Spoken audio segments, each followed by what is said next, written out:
Step number 8, we got to install our hammer. First, we need to get our spring on the hammer. We want it to look like this. So here's how we do that. First of all, get your spring lined up right. You want this end here lining up with the front of the hammer. So this end here line up front of the hammer. It's going to get that on there, and if we're there, this is proper.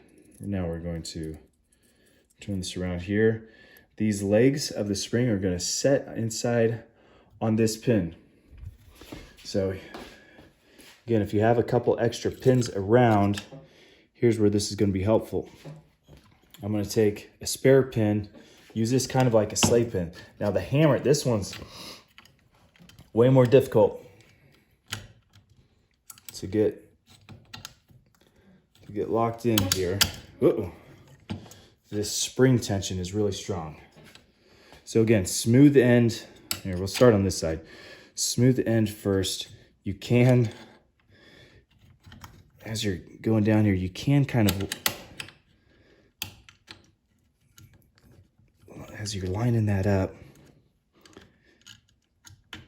there we go. We're gonna get that there. Now, excuse me getting my face in here, but kind of need to see what's going on over here. There we go. Okay, so that pin on the back side, just to hold it in place.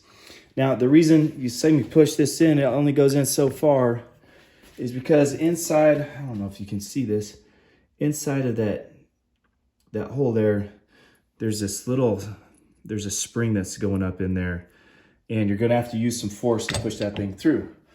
I use a nylon tipped hammer and kind of line things up here. I'm gonna put a little bit of pressure down against this hammer, and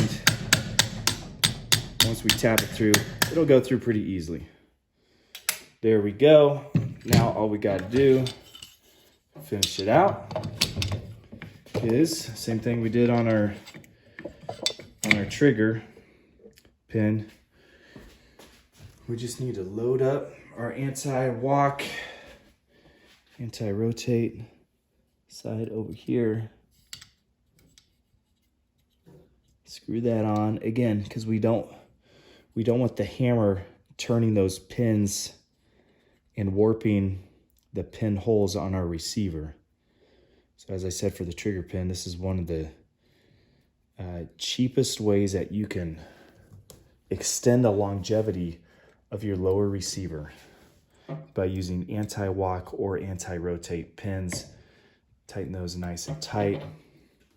We are good. You never ever want to